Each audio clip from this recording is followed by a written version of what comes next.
इस बीच युद्ध की ताजा स्थिति क्या है, इसके लिए हमें सीधे जेसॉफ से इस वक्त हमारे सहयोगी हमारे साथ जुड़ रहे हैं अमन चोपड़ा। अमन, मैं सबसे पहले आपसे ये समझना चाहूंगी कि 11वां दिन है ये युद्ध का, ना रूस पीछे हटने को तैयार, ना यूक्रेन पीछे हटने को तैयार, टेबल टॉक भी बेनतीजा, अभी क्या स्थिति? देखिए, अब हो ये रहा है कि अंतर्राष्ट्रीय घेरेबंदी शुरू हो गई है। जैसा भी आप बता रही थी कि एयर डिफेंस सिस्टम को नष्ट कर दिया गया है। इसके अलावा आर्म्ड प्लांट को ध्वस्त करने की खबर है। एक और चीज बताते हैं, यहाँ पर रात भर शेलिंग, रात भर गोलीबारी और साथ ही कई रिहायशी इलाके जो हैं वहां पर गोलीबारी हुई है। कई इमारत जो हैं वो कई तस्वीरें आ चुके हैं जो हम लगातार सुबह से दिखा रहे हैं न्यूज़ 18 इंडिया पर। कई इमारतों के ध्वस्त होने की खबर है। जो सवाल आपका था, अब अपडेट यह है कि कई अब अंतर्राष्ट्रीय घेरेबंदी शुरू हो चुकी है। हुआ यह है कि US secretary of state Anthony Blinken और साथ ही चाइना के विदेश मंत्री के बीच में बातचीत हुई है।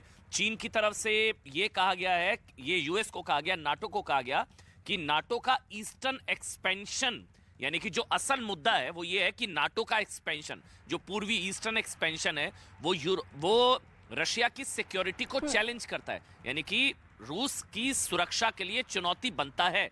चीन रूस को सही ठहराता हुआ नजर आ रहा है। चीन और अमेरिका, चीन के विदेश मंत्री और अमेरिका ने जो यूएस सेक्रेटरी ऑफ स्टेट हैं ब्लिंकन, उनसे दोनों की बात हुई है और ये चीन की तरफ से कहा गया है कि वो कभी नहीं चाहता था कि हालात इस हद तक पहुंचे। ये चीन का दावा है। देखिए, अंतर्राष्ट्रीय घेराबंदी हो चुकी है। चीन रूस एक तरफ है, नाटो यूएस यूक्रेन एक तरफ है। 11वां दिन है, गोलीबारी लगातार हो रही है, आर्म्ड इंस्टॉलेशन को टारगेट किया जा रहा है। लेकिन सबसे बड़ी चीज ये भी है अमन कि यूक्रेन भारत के मददगार देशों से ये कह रहा है कि आप बात करें कम से कम, ताकि ये समझ में आ सके रूस को कि इसका कोई नतीजा नहीं निकलने वाला है। जी अमन, इस बीच अंतर्राष्ट्रीय घेरेबंदी की तो आप बात कह रहे हैं, ये तो शुरुआती दिन से भी हो रहा था। पश्चिमी देशों के दखल से ये कहां युद्ध पहुंच चुका है ये हम सब देख रहे हैं। लेकिन एक सनसनीखेज आरोप ये लग रहा है यूक्रेन पे रूस की तरफ से कि परमाणु हथियार ये 20 साल से बनाने की तैयारी कर रहे हैं।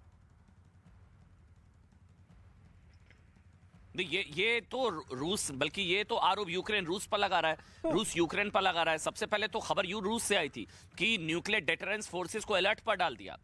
और ये भी आरोप लगाया गया है कि रूस ने यूक्रेन पर आरोप लगाया कि सीरिया के आतंकवादियों को बुला रहा है यूक्रेन। ये यूक्रेन पर रूस ने आरोप लगाया है कि यूक्रेन सीरिया के आतंकवादियों को बुला रहा है।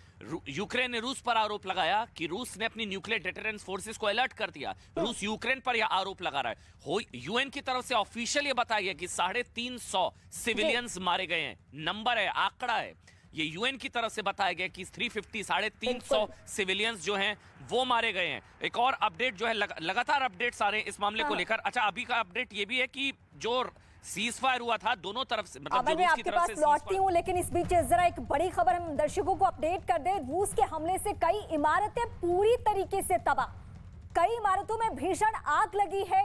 ये हम अपने दर्शकों को इस वक्त बता दें। यूक्रेन पर रूस के हमलों का 11वां दिन है, 11 दिन से युद्ध जारी है। तस्वीरें लगातार हम वहां से दिखा रहे हैं। यूक्रेन के खार्किव में रूसी सेना का आक्रमण जो है, जो हमला है, वो पहले की तुलना में बहुत ज्यादा तेज हो चुका है। ताबड़तोड़ गोले बारूद दागे जा रहे हैं और इस वक्त मैं अपने सहयोगी अमन का एक बार फिर से रुख करूंगी। अमन, जो तस्वीरें हम अलग अलग शहरों की, अलग अलग इलाकों की दिखा रहे, भले ही लोकेशन का नाम कुछ भी हो, तस्वीरें एक जैसी, यानी पूरी तबाही। रूसी सेना आखिर अब 11वें दिन किस प्लान के तहत आगे बढ़ रही है? क्योंकि ये सबको मैं आऊंगी अमन आपके पास, लेकिन जरा एक बार फिर दर्शकों को तस्वीर दिखा दूं। ये जिस तबाही की हम बात कर रहे हैं वो तबाही की ये तस्वीरें देखिए, जहां रूसी सेना पहले की तुलना में ज्यादा आक्रामक हो चुकी है। यूक्रेन के खार्किव में रूसी हमलों में कई इमारतें तबाह हो गई है। खार्किव से ऐसी ही तबाही की तस्वीर आई जिसमें रूसी हमले के बाद एक इमारत में आज आग लग गई। हमले के बाद इमारत पूरी तरह से जलती हुई दिखाई दी। ये इस वक्त की सबसे बड़ी तस्वीर हम अपने दर्शकों को दिखा रहे हैं, जहां आप देखिए क्या हालात बने हुए हैं।